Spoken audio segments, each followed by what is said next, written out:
What if the man in handcuffs wasn't who everyone thought he was? Arrested for charging a phone, he said nothing, and no one asked, until a military officer walked into the courtroom and called him by a name no one expected. What was hidden behind his silence? And why did the whole room stand still? By the end, one forgotten man changed how the entire town sees justice. Stay with us to find out how it ends. And don't forget to subscribe. Spring had settled gently over St. River, a small town nestled in central Virginia. Morning light fell through the branches of budding trees, casting long, shifting shadows across the narrow streets. The air smelled faintly of damp asphalt and fresh coffee, the kind brewed early in corner diners with cracked windows and linoleum floors. A slow rhythm pulsed through the town. Delivery trucks backed into alleys, pedestrians shuffled along sidewalks, and an old street sweeper rumbled by with a groan of tired hydraulics. Nothing moved fast in St. River, not the people, not the time. Behind a modest supermarket near Maple Street, where the rear lot was lined with dumpsters and half-broken benches, an elderly man in a faded blue windbreaker sat quietly beneath a sun-warmed brick wall. His name was Martin Halloway. He kept a small plastic crate beside him, filled with sealed plastic bags, each one containing a repaired hearing aid, cleaned and ready. He had fixed them for the residents of the nearby senior home, charging nothing, expecting nothing. He sat with his knees slightly apart, back against the wall, and a cracked flip phone connected to a weathered outlet. The wire curved loosely to the ground like a forgotten vine. His presence did not draw attention. He made no noise, asked for nothing, and barely moved.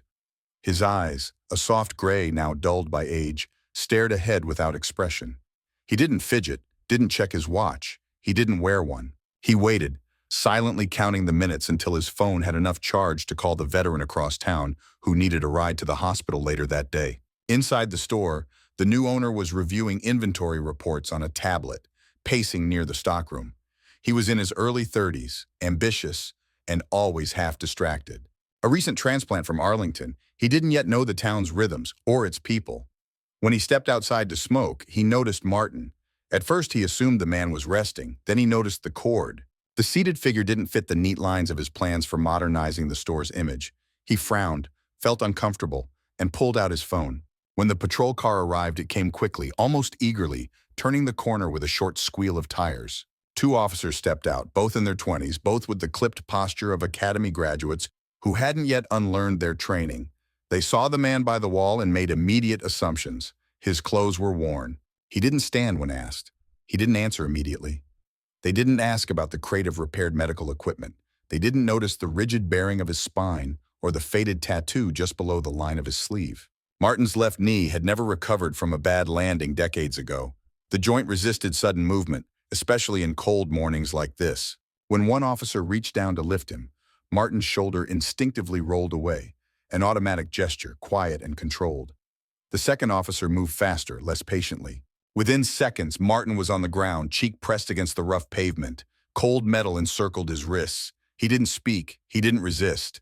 The decision had already been made. They saw a problem, not a man. He was loaded into the back of the car without ceremony, without acknowledgement. As they pulled away, the crate remained on the ground by the wall, untouched. At the precinct, they processed him as an unidentified male.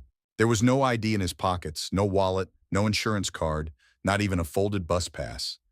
The man gave a name, but it didn't match any in the system.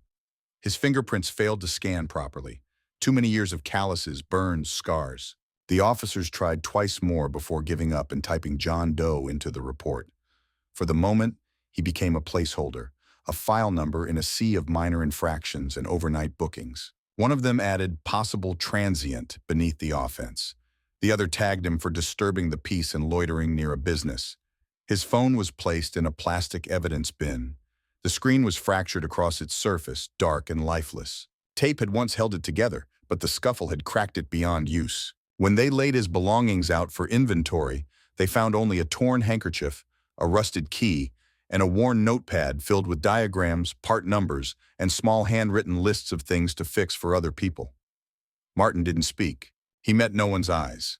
He answered only when required, and even then, with the kind of brevity that offered no opening for further questions. The desk sergeant shrugged and moved on to the next case.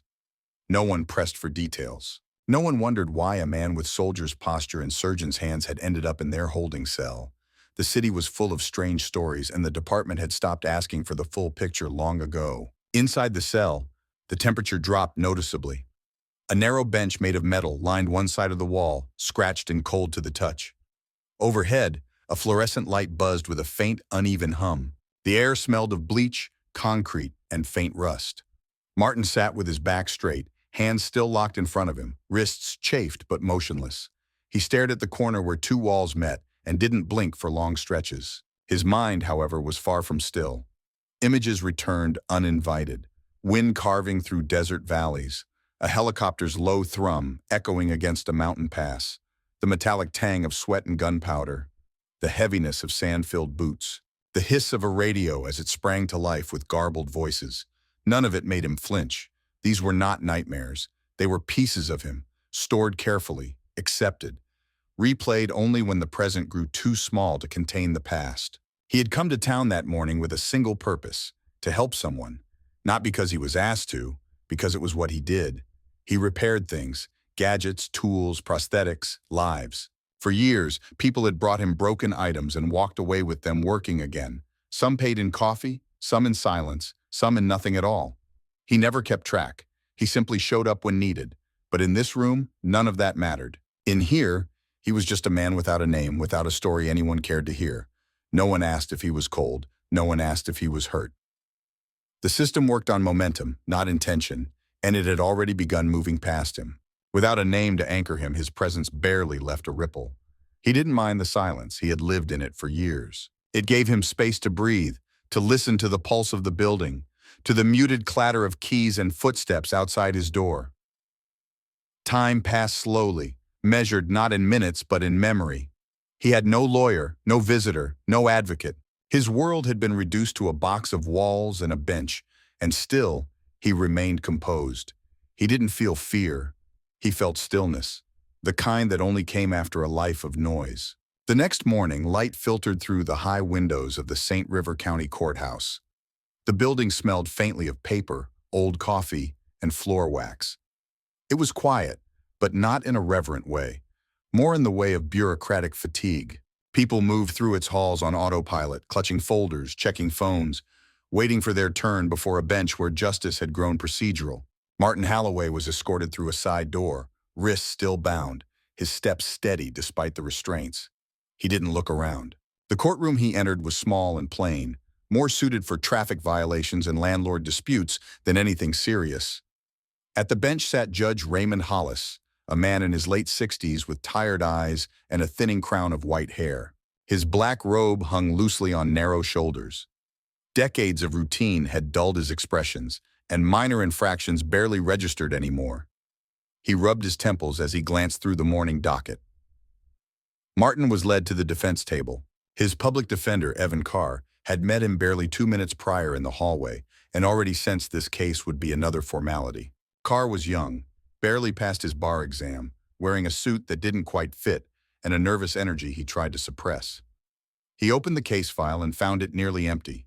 No formal ID, no background, no statement beyond the police report. He fumbled for words, buying time with vague language about confusion and delay. Martin stood still beside him, his face unreadable. His posture didn't waver. There was a stillness in him that felt out of place, an internal gravity that made the hum of the fluorescent lights seem louder in contrast. He didn't slouch like most who came through this court. He didn't glance around nervously. He simply stood, as if this were not the first room where people had tried to define him without understanding him. Near the back of the room, seated at the clerk's assistant desk, was Haley Grant, 25, sharp-minded and observant. She had grown up in naval housing on the Gulf Coast, daughter of a disciplined Marine who rarely spoke of his deployments. She had inherited his quiet way of watching people. Most days her job was dull: transcripts, paperwork, digital logging, but something about this defendant caught her attention. Not the clothes or the charge, something smaller. As Martin shifted his weight slightly on his feet, the sleeve of his windbreaker lifted just enough to reveal part of a faded tattoo. It wasn't decorative. It wasn't the kind of ink that boasted. It was small, clean, precise, half of a dagger with a single arrow behind it, surrounded by broken lines. Haley's breath caught for a second. It looked almost exactly like the mark on her father's shoulder. the one he never spoke about but once showed her by accident during a fishing trip when his shirt clung too low in the summer heat. She looked again, carefully. The positioning, the ink's age, the way it had been earned rather than chosen. It matched the old reconnaissance symbol used by Army intelligence units in the 80s and 90s, phased out before she was even born. She had seen it once more, on a page of her father's locked footlocker, stamped in red on a declassified briefing he still kept out of sentiment. Haley's heart raced. She stood up slowly, careful not to draw attention. The judge was half listening to Carr mumble legalese. No one noticed her slip into the hallway. Her hands trembled slightly as she pulled out her phone and scrolled through her contacts. She tapped one without hesitation. Her uncle, Daniel Reese, worked as a senior investigator for the military justice system. He had been stationed at Norfolk for years and carried a reputation for recognizing things that others missed. When he answered, she spoke clearly, describing the tattoo, the man's demeanor, and the odd emptiness of the arrest file.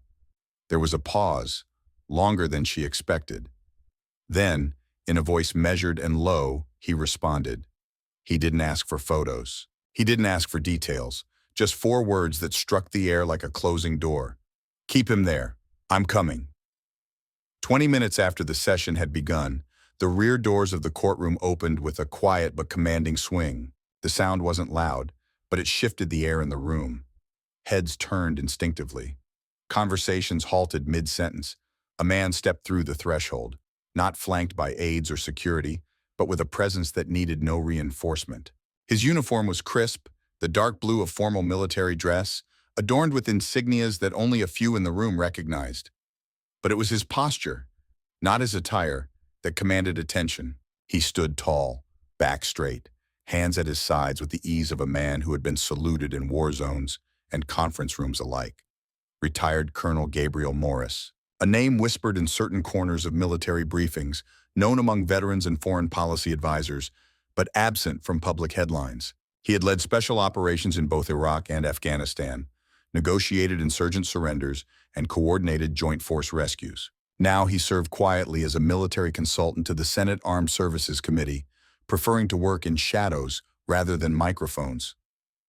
Those who had served under him often spoke of his unwavering code and a memory for names that defied time. Morris walked without pause to the center of the courtroom. His steps were measured, unhurried. He nodded once at the bailiff and approached the bench. The judge, who had been reclined with one hand supporting his jaw, straightened. A flicker of confusion crossed his face, followed by a dawning awareness. The sight of the ribbons on Morris's chest, stretching nearly to the seam of his jacket, was not something encountered in a county courtroom. Morris introduced himself in a steady voice and stated his purpose. He was there on behalf of the man seated at the defense table. He spoke the name clearly, Martin Halloway, not John Doe, not transient. Martin Halloway, former Staff Sergeant, United States Army, 6 tours, recipient of the Silver Star, the Bronze Star with Valor, and the Congressional Medal of Honor, though he never claimed public attention for any of them. He described a mission near Mosul in 2004. A Black Hawk had been shot down. The situation was chaotic, the field unsecured, 3 soldiers pinned under debris and active gunfire. Martin had moved without orders, crossed 200 meters under enemy fire, and pulled each man out one by one. One of them was Morris's own nephew, who had suffered a collapsed lung and severe burns. He would have died if not for Martin. Morris never forgot it. He had searched for the man afterward, but Martin had refused recognition, refused interviews, declined invitations to the White House. He had simply vanished into civilian life. Every word Morris spoke landed with a quiet gravity. There was no flourish, no grand speech, just facts, heavy ones. The judge sat still, his hand frozen halfway to his glasses. No one in the room moved. The prosecutor lowered his eyes. The young public defender closed the file he had been pretending to understand. Morris stepped back, turned toward Martin, and gave a subtle nod. Then he looked at the bailiff and spoke calmly but firmly. The judge, still absorbing what had just unfolded, gave a delayed nod of his own. The bailiff hesitated, then unlocked the handcuffs. Martin didn't react. He brought his hands forward, rubbed the wrists slightly, and kept his gaze steady, unfazed by the shift in the room. What had begun as an anonymous appearance for a minor offense had turned into something else entirely. Those present had not witnessed a trial. They had witnessed a moment of redefinition. The man they thought they saw was not who he was. And the silence that had once seemed suspicious now took on the weight of dignity. It was not secrecy. It was discipline. It was a decision to carry one's history without the need for applause. In that room, the system paused, not out of fear, out of respect. Martin left the courthouse without a word. He moved through the front doors as if nothing had happened, the same way he had entered quietly, with a presence that drew no unnecessary attention. The people in the hallway parted without thinking, their conversations falling into hushed fragments as he passed. He didn't glance back at the courtroom or at those who had watched the final minutes of the hearing in stunned silence. The moment had ended, and with it any need for lingering. Outside, the sun had climbed higher in the sky. The late morning light glinted off the windshield of his old pickup, which sat exactly where he had left it in the far corner of the parking lot. It was a beat-up Ford. The color faded from years of sun and rain, but the engine still ran, reliable in the way only machines maintained by love and patience could be. He unlocked the door, slid behind the wheel, and pulled the door closed with a familiar tug. It groaned as it shut, just like always. He opened the glove compartment and stared at what now rested inside. A medal, simple in its shape, weighty in its silence. One he had earned but never received in ceremony. There had been no podium, no speech, no folded flag, just action, and afterward, refusal. Colonel Morris had handed it to him before leaving, pressing it into Martin's palm with no fanfare. It had remained there until now, when Martin gently placed it inside the compartment. The back of the medal had an inscription etched in steel. Live like no one is watching, serve like everyone is. He stared at the words for a moment, then shut the compartment. He turned the key, and the engine rumbled to life. He didn't head home. Instead, he took the south road out of town, turning off onto an old gravel path that led toward the lake, a place he had returned to many times over the years, not for escape, but for stillness. The drive was quiet. Trees lined both sides of the road, their branches gently shifting in the spring wind. The lake emerged after a final curve, its surface calm, reflecting the soft blue of the sky. Near the shoreline stood a weathered wooden bench, slanted slightly from age and ground erosion. He parked near it, killed the engine, and stepped out. The gravel crunched beneath his boots. He walked to the bench and sat down slowly, feeling the familiar creak of old boards beneath his weight. The air was cool but gentle, carrying the scent of water and pine. Martin reached into his pocket and took out the broken phone, now charged just enough to power on. He didn't call anyone. Instead, he activated the voice memo function and held it for a few seconds before placing it beside him on the bench. He spoke into the open air, not to a person, but to the moment. A few words, short, clear. He didn't need to record his whole story, that wasn't the point. What mattered was the acknowledgement, that breath still moved through his chest, that thoughts still carried weight, that after all this time he was still here. Then he stopped recording and let the silence return. It didn't press down on him this time. It sat beside him like an old companion. For a long while he simply watched the water ripple, listened to the wind push gently through the trees, and let the morning pass without demand. A week passed. The rhythm of the courthouse resumed, the same mechanical flow of hearings, filings, and quiet footsteps down polished hallways. The docket filled with noise complaints, probation reviews, parking violations, petty theft. The same voices echoed against the paneled walls. The same fluorescent lights hummed softly overhead. But beneath the surface, something had shifted. In courtroom 3, where Martin Holloway had stood just days earlier, there was a subtle tension in the air, not discomfort, but awareness. The clerks looked a little longer at the faces of those brought in. The bailiffs asked quieter questions. The judge, Raymond Hollis, no longer treated the morning cases with the same distant detachment. He paused more often, leaned forward instead of back. When reviewing case files, he now flipped past the charges and looked at the history, pausing at pages that used to blur together.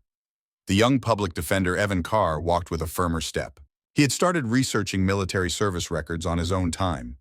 A folder labeled Veteran Status now sat at the edge of his desk. It was still thin, but it was growing. Haley Grant, the clerk's assistant, began bringing 2 cups of coffee in the mornings, one for herself, one for the deputy assigned to bookings.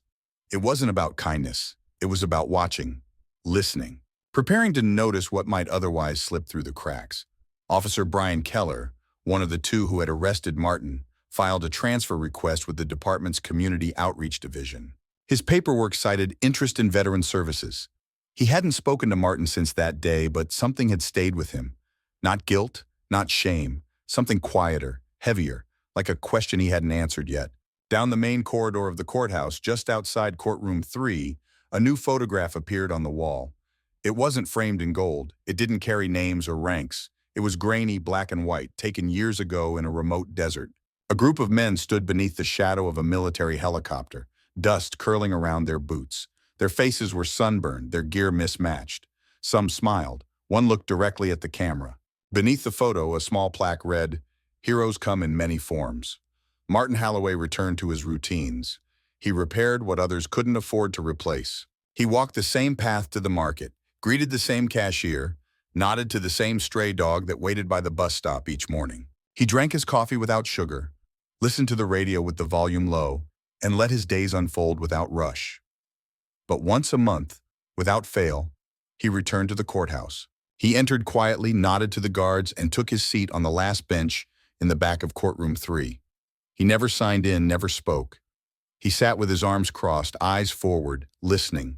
He didn't come to relive anything. He came to witness, because maybe one day someone else would sit in the defendant's chair with a story no one had asked to hear, and maybe someone else in the room would be watching closely enough to see it. The silence in the courtroom no longer felt empty. It carried memory. It carried weight. It had been changed, not by verdict or law, but by recognition. One man had walked in as a stranger and left as something else, not because of what he demanded, but because of what he carried without needing to explain it. And now, when silence filled the space between cases, it was no longer absence. It was presence, a reminder that stories don't always shout. Sometimes they wait, quietly, until someone is ready to listen.